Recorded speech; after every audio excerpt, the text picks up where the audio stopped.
My name is Hannah, and this is the story of how my parents betrayed me in a way I never imagined possible. It's the story of how they used my name to open a restaurant for my sister, left me with the crushing debt, and how, in the end, I made them regret underestimating me.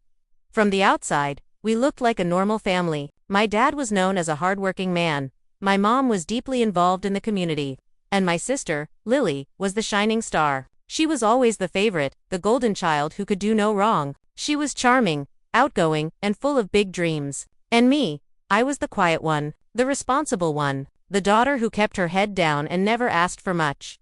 Growing up, I thought if I worked hard enough, my parents would notice me. I got good grades, stayed out of trouble, and even helped with chores without being asked. But no matter what I did, it was Lily who got the applause. When I got into college, my dad said, "That's nice."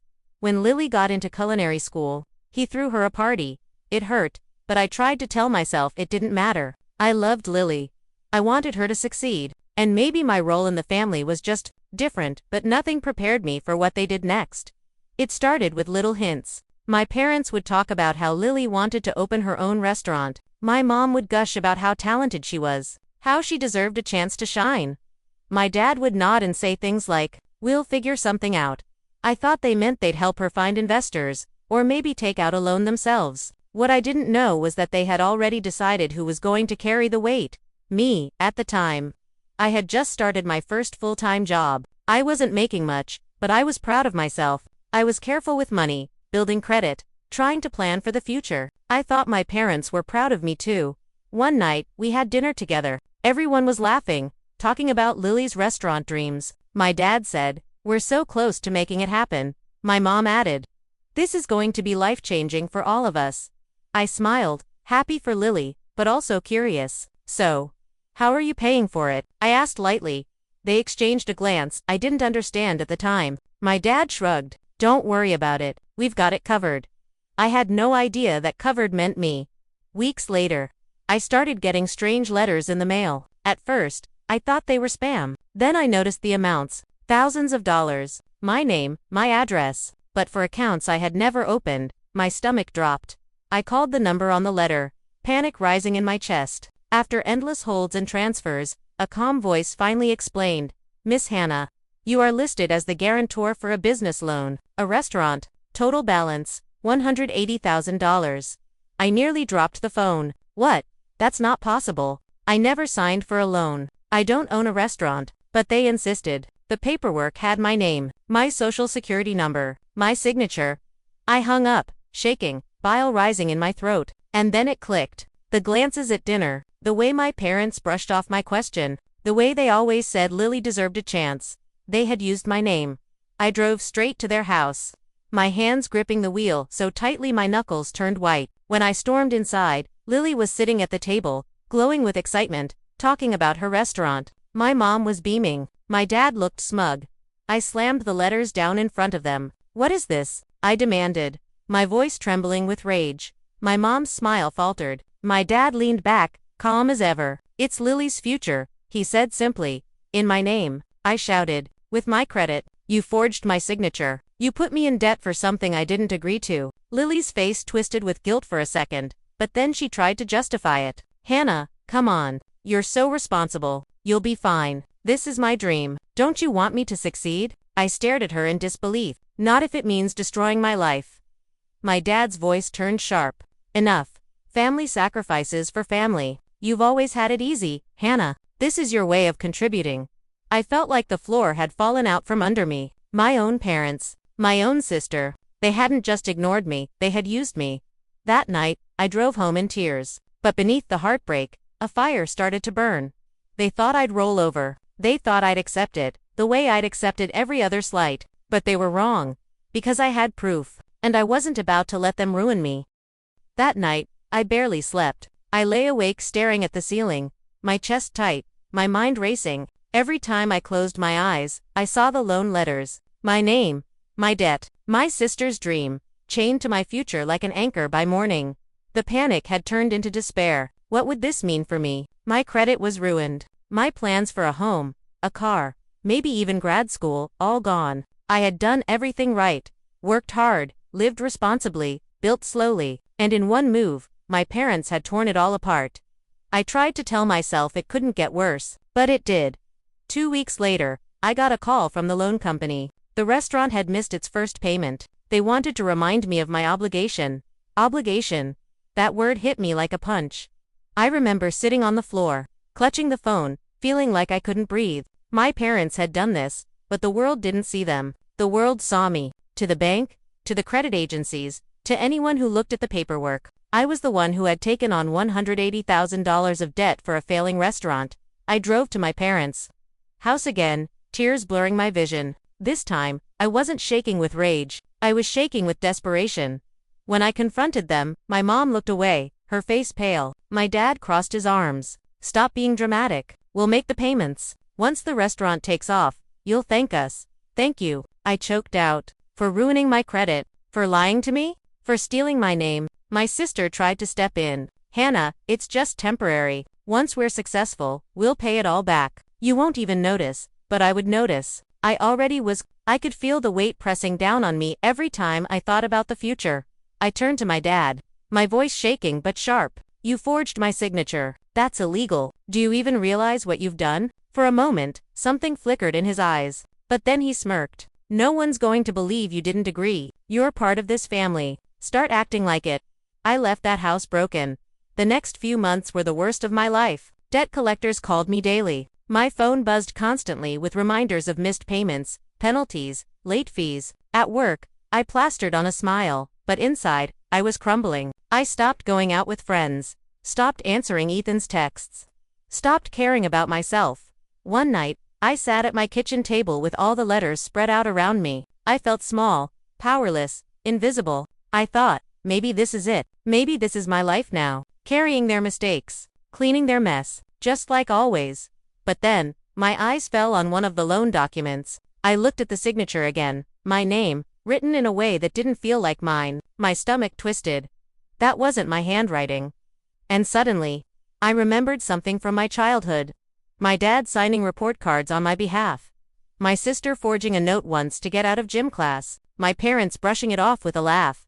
This wasn't new. This was a pattern. And for the first time, instead of despair, I felt something else. Anger.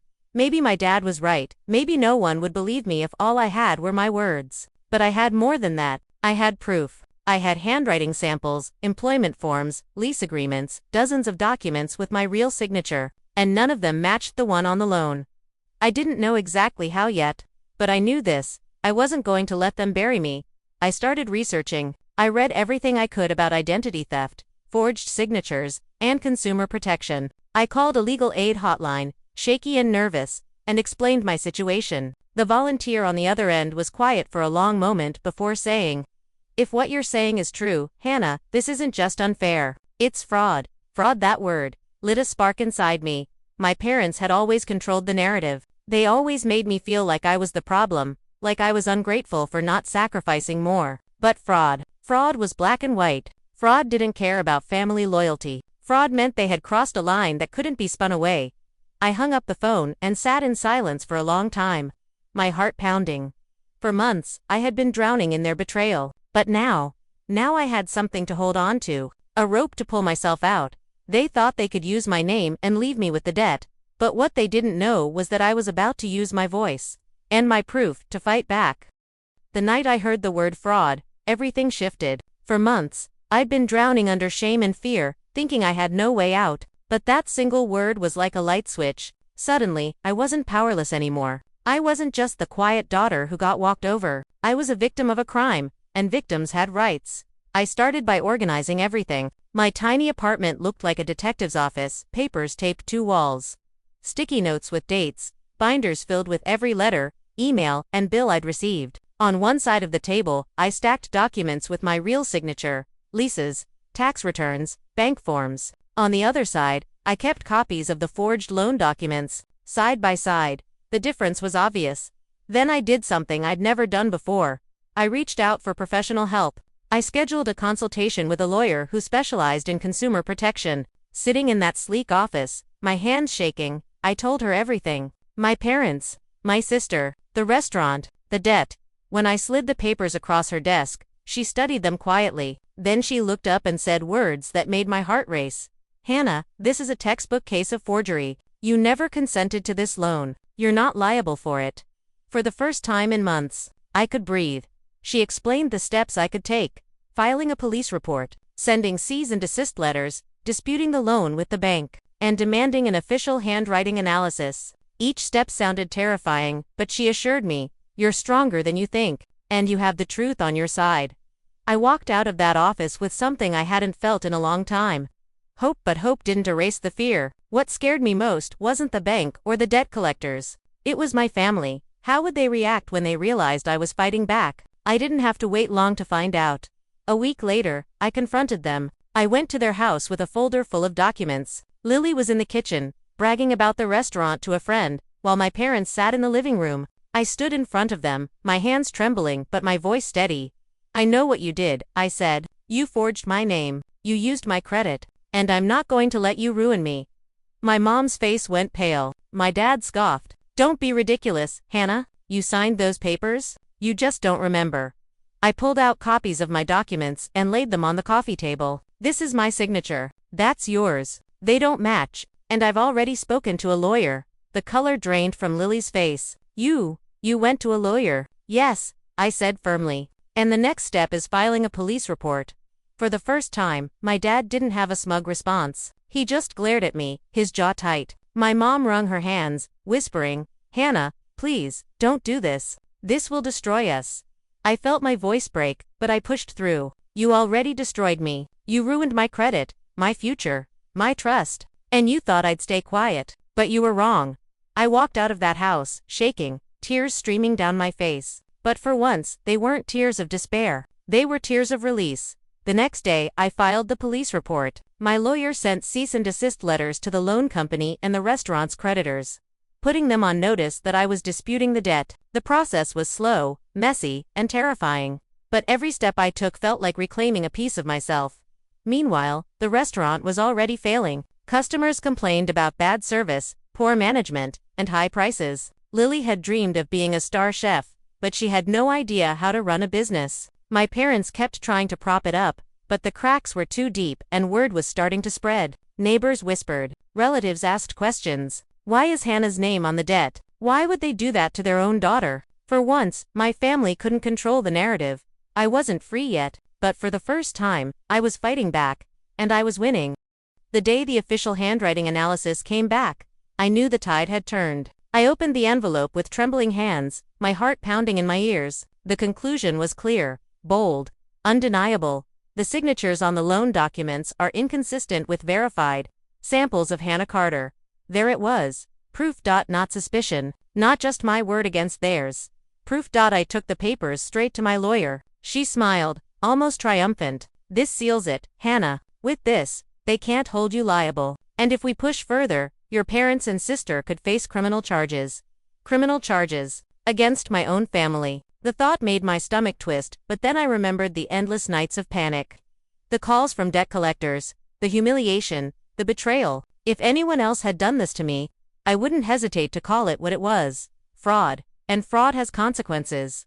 The first step was the cease and desist. My lawyer drafted it, and I signed it with shaking hands. It was a simple document, but to me it felt like a declaration of war. Stop using my name. Stop contacting me about this debt. Stop pretending I'm responsible for your lies. The letter was served the following week. My parents and Lily received copies at the restaurant. I can only imagine their faces as they read the words. They didn't stay quiet. For long, my dad stormed into my apartment 2 days later, red-faced and seething. "How dare you drag lawyers into this? Do you have any idea what you're doing to this family?" I stood tall, the cease and desist copy in my hand. "I know exactly what I'm doing. I'm protecting myself. You should have thought about family before you used mine as a weapon." He slammed his fist against the counter. "We gave you everything, Hannah." I laughed bitterly. "Everything? You gave Lily everything. You gave me debt." For once, he had no comeback. He stormed out, muttering threats under his breath, but I didn't flinch. I wasn't the scared daughter anymore. Meanwhile, the restaurant was collapsing. Reviews online were brutal. Terrible service. Overpriced. Avoid this place. Customers stopped coming. Suppliers demanded payment, and with the cease and desist in place, my name could no longer be used to shield them. The creditors went after the business directly. I watched from a distance as the empire they had tried to build on my back crumbled. It wasn't spite that fueled me, it was justice. They had gambled with my future, and now they were the ones facing the consequences. Word spread quickly in the community. People whispered about the forgery, about the investigation, about Lily's failing restaurant. My once perfect parents couldn't spin the story anymore. Relatives who had always admired them looked at me differently now, with sympathy, even respect. And Lily, she tried to reach out one night, her voice trembling on the phone. "Hannah, please. I didn't mean for it to go this far. I just wanted my dream." I closed my eyes, my heart heavy. "You wanted your dream, Lily, and you were willing to destroy mine to get it. That's not love. That's selfishness." She cried, but I didn't bend. I had bent for them my whole life, and look where it had gotten me. Weeks later, I received the final letter from the bank. The debt had been removed from my record. My name was cleared. My credit was restored. I sat in my apartment holding that letter, tears streaming down my face. After months of fear, after betrayal from the people I trusted most, I was free. But freedom wasn't the only thing I gained. I had something else now. Strength, proof that I could fight back, proof that I wasn't the quiet, invisible daughter anymore. My parents used my name for a restaurant. They left me with the debt, but in the end, I left them with the consequences, and I made sure they'd never forget it. Looking back now, sometimes it still feels unreal. I never thought the people who raised me, the people I trusted most, would betray me in such a calculated way. They didn't just lie to me, they stole from me. They gambled with my future as if my life were nothing more than collateral for Lily's dream. For a long time, I carried that pain like a scar across my chest. But here's what I learned. Scars don't mean you're broken. Scars mean you survived. My parents thought I'd stay quiet. They thought I'd fold under the pressure, that I'd sacrifice myself for family the way I always had before. They thought they knew me, but the truth is, they never really did, because I wasn't the weak daughter they could use as a safety net. I was the daughter who found her voice, the daughter who refused to be erased, the daughter who turned betrayal into fire. When the debt was cleared and my name restored, I realized something powerful. I didn't need their approval. I didn't need their inheritance. I didn't need their version of love that came with conditions and control. What I needed was myself. And I had finally found her.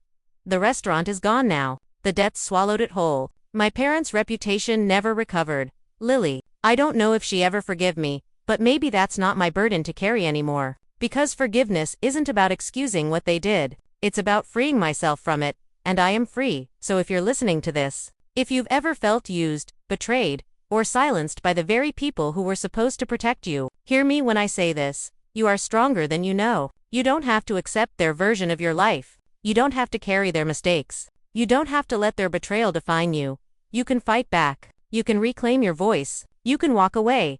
My parents used my name for a restaurant. They left me with the debt. But what they didn't realize was that by trying to chain me down, they gave me the reason to finally stand up, and when I did, they couldn't escape what followed.